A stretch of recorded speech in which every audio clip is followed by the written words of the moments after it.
En contraposición a esa política tan fría, tan alejada, bueno, ¿por qué suceden las manifestaciones en el deporte? Porque en el deporte la gente está muy cerca de esa situación. En el ciclismo especialmente. En el ciclismo, de hecho, sobre todo en el Tour de France, hay spots directamente dedicados a pedirle a la gente que no se acerque a los ciclistas para evitar accidentes. Claro. ¿No?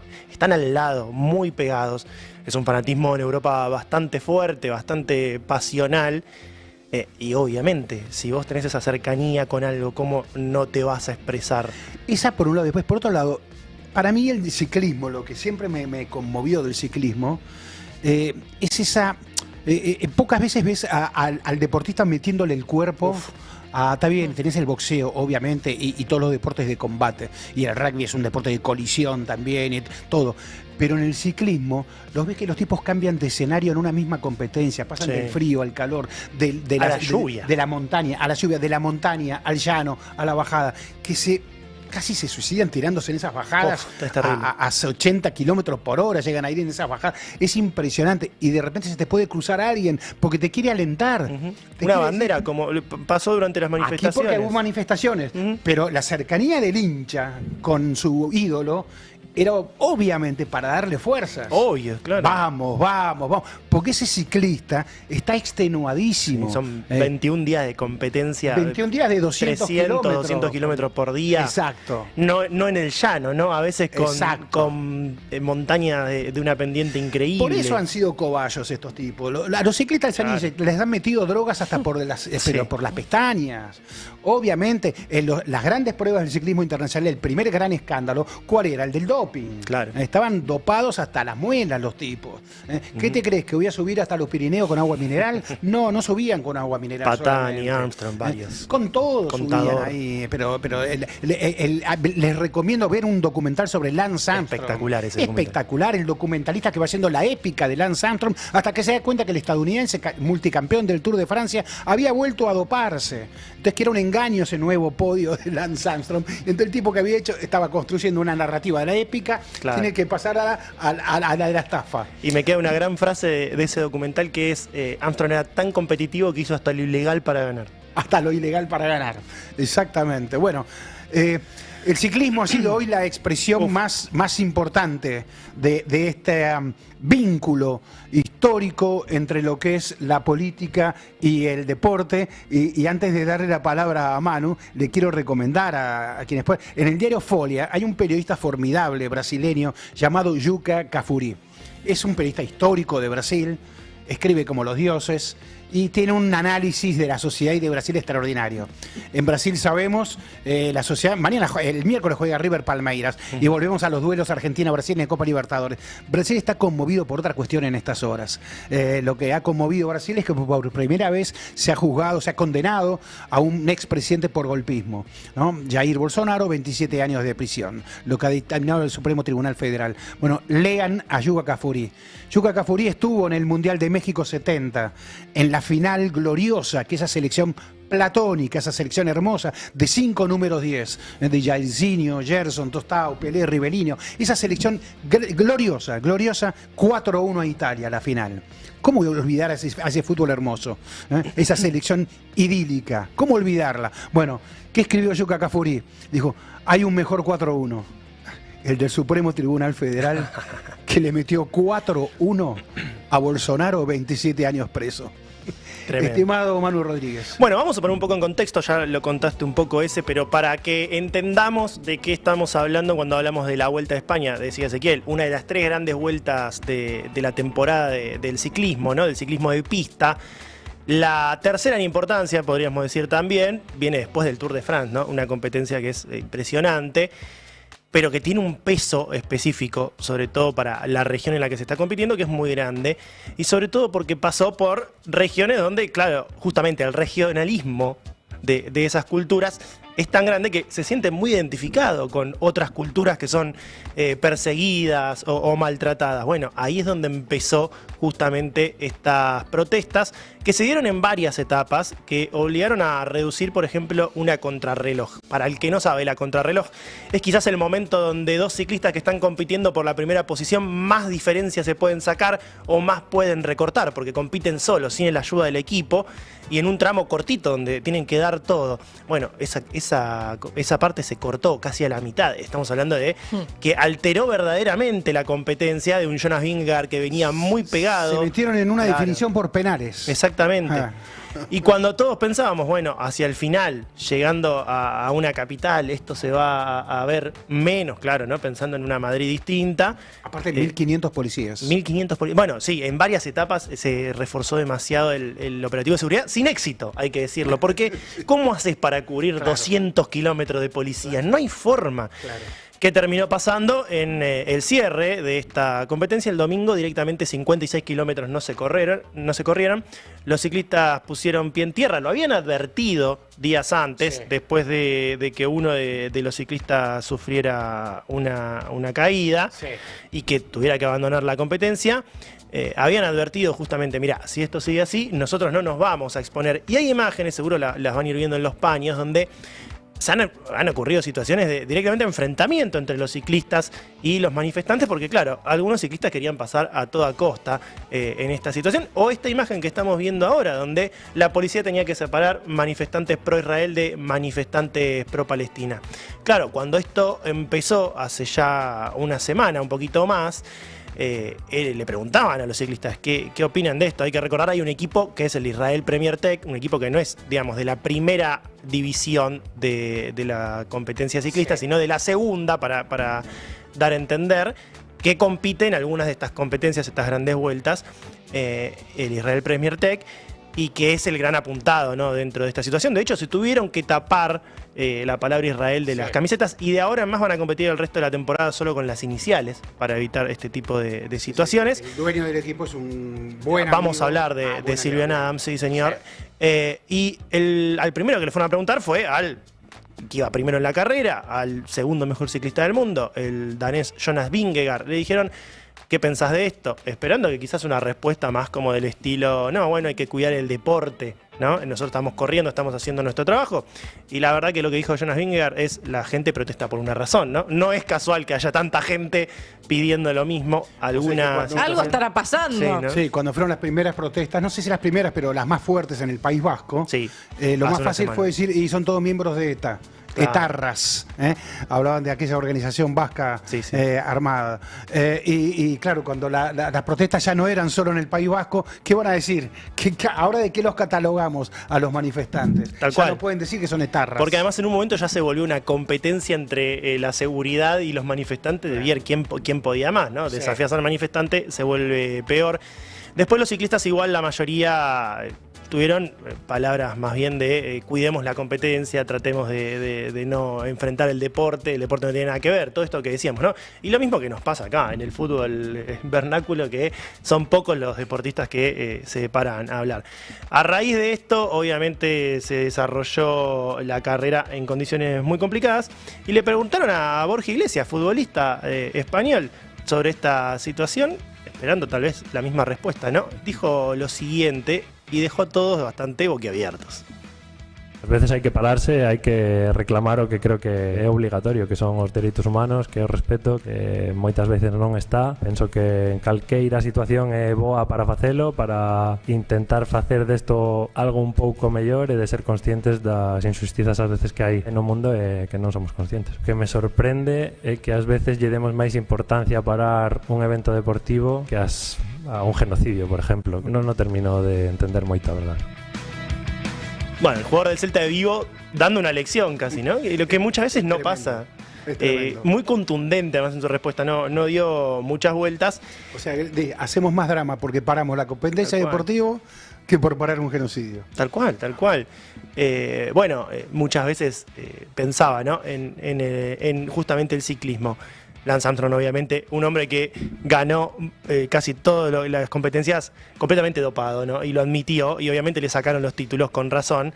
pero el ciclismo le tiene mucha vergüenza a ese Armstrong y no le tiene vergüenza a este tipo de situaciones, ¿no? Decía, no es el único equipo, el Israel Premier Tech, el que está compitiendo con una bandera de un país y llamando la atención.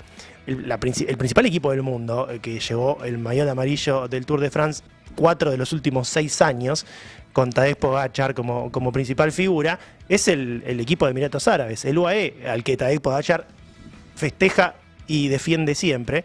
Y ya sabemos de los problemas con los derechos humanos que hay en Emiratos Árabes. Hace poco Sudán denunció a Emiratos Árabes por financiar revueltas en su país con armas, ¿no? Estamos hablando de situaciones difíciles. Astana, el equipo de Kazajstán, también la misma situación. El Bahrein, otro equipo.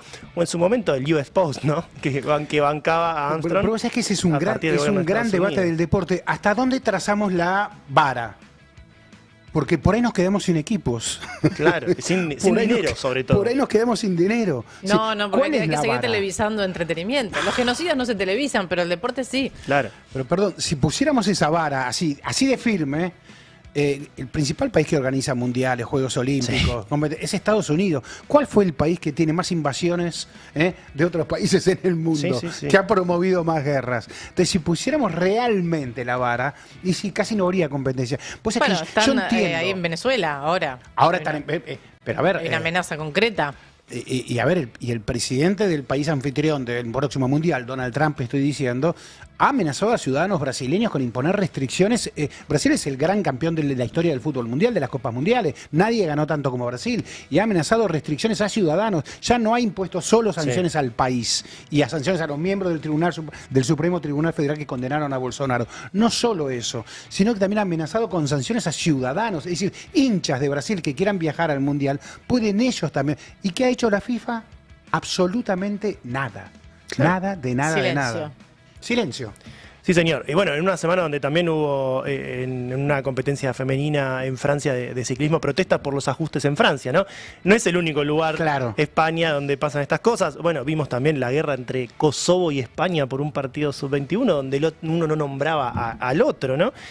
Pero claro, ¿qué pasa con este Israel Premier Tech? Es particular la situación porque detrás de este equipo, decíamos, estaba Sylvan Adams. Es un millonario, un magnate canadiense de origen judío, por supuesto, que es el principal actor del sport washing israelita y muy amigo de Netanyahu, tienen muchas fotos juntos, sobre todo andando en bici. Un hombre que se declara embajador mundial de Israel y que, si bien no se expresó en particular sobre el conflicto con Palestina, más de una vez habló de que el ejército israelita trajo paz y ya dejaron de ser la bolsa de boxeo de la Franja de Gaza. Un hombre bastante polémico y bueno, claro, detrás de esa figura las protestas no tardaron en llegar. Finalmente, cuando terminó esta Vuelta a España, con este escándalo de los últimos 56 kilómetros que no pudieron recorrerse y con una premiación que casi se hizo a escondidas. Sí, fue clandestina. Fue clandestina la premiación. Sí. Decías vos, habló Pedro Sánchez sobre esta situación y dijo lo siguiente. Nosotros, por supuesto, que rechazamos siempre la violencia. Faltaría más. Lo hemos hecho siempre. Sentimos, como dije ayer, una profunda admiración y respeto por nuestros deportistas, por los ciclistas de la Vuelta Ciclista a España. Por eso se puso ayer su seguridad por delante de cualquier otra cuestión. Pero también sentimos un inmenso respeto y una profunda admiración por una sociedad civil española que se moviliza contra la injusticia y defiende su idea de forma pacífica. Y creo que las organizaciones deportivas deben plantearse si es ético que Israel siga participando en competiciones internacionales. ¿Por qué se expulsó a Rusia tras la invasión de Ucrania y no se expulsa a Israel tras la invasión de Gaza? Bueno, claro, lo que muchos nos estamos preguntando hace mucho tiempo, ¿no? Rusia no puede competir en Juegos Olímpicos con su bandera, los atletas de distintas competencias. Hablábamos hoy de Sabalenka, número 1 del tenis femenino, bielorrusa, también otro de los países que está Rusia, apuntado. Bielorrusia. Exactamente, no puede competir con su bandera, ¿no? Compite en los principales torneos de tenis del mundo, compitió hace poco en el US Open. De competencias, no pueden participar ni de la Copa Davis, de la que después vamos a hablar, ni la Billie Jean King Cup, que es la versión selección femenina, y si bien pueden participar, como decías Manu, en torneos ATP, WTA, lo tienen que hacer sin bandera, sin himno, y oficialmente no representan a Rusia. Claro, mientras Estados Unidos, por ejemplo, invadía Afganistán o Irak, Lance Armstrong corría con el US Post y no pasaba nada tampoco, Sí. ¿no? Quizás no había el nivel de protestas en este sentido como pasa hoy, pero seguía pasando, ¿no?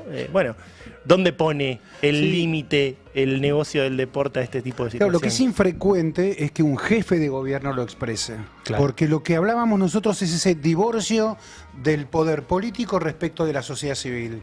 Entonces, en ese divorcio iban sucediendo cosas como las que sucedieron estos días en la vuelta a España. Bueno, en ese divorcio hay una voz del poder político, Claro. en este caso el jefe de gobierno español. Es cierto, España, junto con Irlanda, diría, lideran dentro de Europa las voces de protesta. Claro, ya había pasado con Eurovisión también. Exactamente, sí. A ver, en general, cuando digo Irlanda y en el País Vasco, que fue donde dije que en Bilbao se produjo un estallido fuerte, es más, este fin de semana comenzó un torneo internacional de ajedrez en el País Vasco, estaba Israel inscripto, los organizadores del club Sestao de allí, del País Vasco, dijo, ¿saben qué? Bandera de Israel no puede haber. Entonces, como forma neutral, dijeron, bueno, entonces no hay bandera de ninguna nacionalidad. Entonces la gente del Sestao dijo, no, solo habrá banderas de las regiones autónomas de España, más una bandera palestina. Dijeron los organizadores, porque somos solidarios con esa gente. Se retiraron los 7 jugadores de Israel. ¿Por qué el País Vasco e Irlanda? Pues bueno, son países, territorios que conocen lo que es la ocupación, lo que es la represión, y entonces, ¿cómo no van a ser solidarios con otro territorio que está sufriendo exactamente lo que ellos sufrieron? Cuando se habla del Guernica, aquel famoso cuadro de Picasso que reflejó el desastre de la Guerra Civil Española, y bueno, el País Vasco, Guernica es una población vasca, diezmada por la complicidad de fuerzas de Mussolini y fuerzas de Hitler aliadas con Franco. Bueno, así está expresada la barbarie contra un sector. Bueno, el Guernica hoy, ¿qué sería? ¿Qué sería hoy el Guernica? ¿Qué reflejaría hoy el Guernica? Si hay que contar el drama de Gaza. Porque el Guernica eran los responsables de haber asesinado a toda una población. ¿Quiénes serían hoy los responsables de estar asesinando a toda una población? Tal cual. ¿Sería solo Israel o también los aliados o los que omiten? Bueno, esto es lo que está queriendo decir la gente que protesta y que usa la vidriera del deporte para protestar.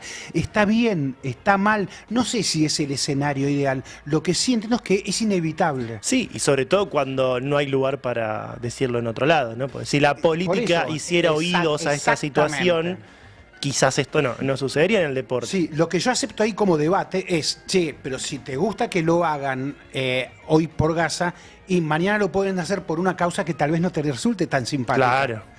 Mañana un jugador como Paolo Di Canio puede alzar el brazo haciendo el saludo fascista y reivindicarlo. ¿Y que lo vas a criticar si antes justificabas que hicieran política con el deporte? El hombre también está haciendo política. Así que, ¿por qué lo...? Bueno, ¿y cómo no? Bienvenido al debate. Sí. Bienvenido al debate.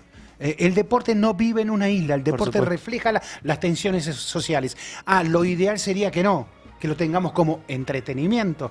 Bueno, sí, de ideales está lleno el mundo y de realidades vivimos. Y si lo traemos a la Argentina, si pensamos en el deporte rey de la Argentina, que es del mundo, que es el fútbol, ¿cuántos futbolistas hablan? Pocos, ¿no? Y a veces cuando hablan, decís mejor no hables, maestro. Se meten en problemas. Sí, que capaz te metes en algún quilombo. Muchos, obviamente, con una postura que es más acorde a los ingresos que tienen y a la situación en la que viven, que a la que uno esperaría por sus orígenes en muchos casos, y otros, que son los menos, quizás tienen una opinión más comprometida. Bueno, uno de ellos es Juan Cruz Comar, que habló hace unos días sobre las elecciones, que pasaron hace muy poquito, y dijo lo siguiente. Creo que fueron contundentes los resultados y muestran claramente un enojo, una manifestación de rechazo de gran parte del electorado bonaerense contra las políticas del gobierno. Creo que era esperable porque la gente está sufriendo el día a día porque la situación económica no mejora y también no hay obra pública, se le recorta a los jubilados, se los maltrata. a los discapacitados también, hay escándalo de corrupción, entonces son un montón de cosas de mucha desorganización y mucha improvisación que bueno, que la gente no tolera, que sin duda que estaba hace unos años enojada y por eso tomó otro rumbo, pero que ante esta situación de que las cosas no solo que no mejoran, sino que empeoran y se ponen mucho más violentas en varios sentidos, es lógico que vote como votó. Fuera de micrófono recordábamos que no casualmente Juan Cruz Comar estuvo en Palestina. Claro. Fue a ver qué estaba sucediendo allí. ¿Qué otro jugador puede hacer eso? Hoy es el 17, el miércoles, si no me equivoco, sí, el miércoles en el Wembley Arena habrá un espectáculo de muchos artistas en favor de Palestina, en solidaridad con Palestina. ¿Y quién estará allí? El gran Eric Cantona. Si hay uno que habla de los problemas del mundo. Aquel extraordinario jugador Manchester United, francés, el gran Eric Lerouge, estará allí junto a muchos otros artistas. Él, además, luego de retirarse del arte del fútbol, pasó a disciplinarse en otras artes, el cine. No, la música no recuerdo, pero el cine seguro, teatro también, escribió obras, Eric Cantona, y Eric Cantona es habitualmente solidario con causas perdidas. ¿Y sabes qué? No dejó de vender la misma marca que Michael Jordan. Y no dejó de vender la misma marca, tenés razón. O sea, se puede tener una postura. A veces a la marca le conviene también, ¿no? Sí. Bueno, pregúntenle a Colin Kaepernick, ¿no? Que no puede jugar hace cuántos años y sigue teniendo una marca que lo auspicia. Exactamente, hablábamos del gran jugador de fútbol americano que cuando no solo él, sino que también algunos otros, especialmente LeBron James y la NBA, estaban en unas posturas más duras respecto de lo que significa Donald Trump para el mundo de la política. Hoy hay que reconocerlo, esos deportistas han retrocedido un paso. Sí. La expresión de una postura política incómoda los ha llevado inevitablemente a quedar, no sé si marcados, pero a tener problemas. Sí. Es increíble que el técnico de la selección estadounidense de básquetbol de los últimos años, el formidable Greg Popovich, técnico de Manu Ginobili en San Antonio Spurs, ha sido la voz más crítica en los últimos años respecto de que él decía: lo que no soporto es el narcisismo de un presidente de la nación. Un presidente de la nación no puede ser narcisista, tiene que conducir los destinos de un país. Entonces él no soportaba, más allá de si de derecha, de izquierda, él decía: no podemos tener a este hombre de presidente. Es un problema para un país tener un hombre que sabe lo que es jugar en equipo y sabe lo que es el deporte.